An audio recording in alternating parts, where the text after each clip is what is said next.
నేడు తెలుగుదేశం పార్టీ ఆవిర్భావ దినోత్సవం సందర్భంగా పార్టీ అధినేత సీఎం చంద్రబాబు నాయుడు పార్టీ నేతలు కార్యకర్తలకు శుభాకాంక్షలు తెలియజేశారు. ముందుగా మంగళగిరిలోని పార్టీ కేంద్ర కార్యాలయం ఎన్టీఆర్ భవన్ లో ఘనంగా నిర్వహించిన టీడీపీ 43వ ఆవిర్భావ దినోత్సవ వేడుకలకు తెలుగుదేశం పార్టీ అధినేత నారా చంద్రబాబు నాయుడు హాజరయ్యారు. టీడీపీ జెండా ఎగురవేసిన అనంతరం ఎన్టీఆర్ విగ్రహానికి చంద్రబాబు నివాళులర్పించారు. ఈ సందర్భంగా ఆయన 60 ఏళ్ల మంది టీడీపీ కార్యకర్తలు నాయకులతో టెలికాన్ఫరెన్స్ లో మాట్లాడారు. తెలుగుదేశం పార్టీ ప్రజల హృదయాల్లో చెరగని ముద్ర వేసుకుందని తెలిపారు.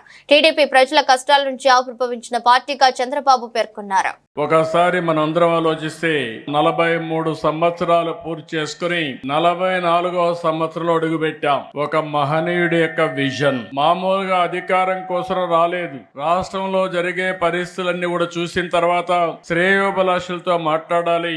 40 సంవత్సరాలుగా నన్ను ఆదరించారు, తిరిగి వాళ్ళ రుణం తీర్చుకోవాలని ఒక్క ఆలోచనతో ఎమ్మెల్యే క్వార్టర్లో ఒక్క మీటింగ్ పెడితే ఆ మీటింగ్ తో ఆయన అక్కడికి వస్తున్నాడంటే ఒక ప్రభంజనంగా ప్రజలందరూ ఇక్కడికి వస్తే ఆ ఎమోషన్ లో ఈ రాష్ట్రం కోసం పుట్టిన పార్టీ తెలుగుదేశం పార్టీ, అది కూడా ఎమ్మెల్యే క్వార్టర్స్ లో ఒక ఆవేశంలో పుట్టింది. ఒక ఆదర్శం కోసం పుట్టిన పార్టీ తెలుగుదేశం పార్టీ. అదే ఒక సంచలనం, అదే ఒక శక ఆరంభం, అదే ఈ రాష్ట్రానికి ఒక చారిత్రక అవసరంగా మారే పరిస్థితి వచ్చింది. అలాంటి మహనీయుడు పెట్టిన స్ఫూర్తి మనందరిలో ఉంది. ప్రపంచ చరిత్రలో ఇప్పుడు కూడా ఎవ్వరూ ఈ రికార్డు బ్రేక్ చేయలేరు. పార్టీ పెట్టి 9 నెలల్లో అధికారం వచ్చిన ఏకైక పార్టీ ప్రపంచంలో తెలుగుదేశం పార్టీ.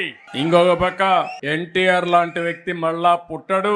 పుట్టాలంటే మళ్ళీ ఎన్టీఆర్ పుడితే తప్ప ఎవరికి ఆ గుర్తింపు రాదని చెప్పి కూడా నేను మీకు తెలియజేస్తున్నా.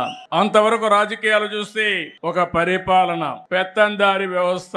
మామూలుగా ఎమ్మెల్యేలంటే అందులో షెడ్యూల్ కులాలంటే చదువు రాని వాళ్ళ పెట్టి ఎక్కడికక్కడ పెత్తనం చేసే రోజులవి. మొట్టమొదటిసారిగా ఎన్టీ రామారావు గారు వచ్చిన తర్వాత చదువుకున్న వారిని రాజకీయాల్లోకి తెచ్చిన ఏకైక నాయకుడు నందమూరి తారక రామారావు గారు అని చెప్పి మీకు విజ్ఞప్తి చేస్తున్నా.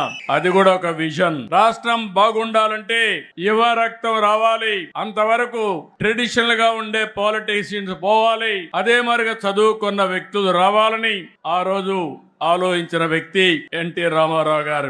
ఇంకో పక్క మీరు ఒకసారి చూస్తే అంతవరకు పరిపాలనకే పరిమితమైన ప్రభుత్వాలు పేదల సంక్షేమానికి నాంది పలికిన మహానుభావుడు ఎన్టీ రామారావు గారు అని చెప్పి నేను మీకు తెలియజేస్తున్నా.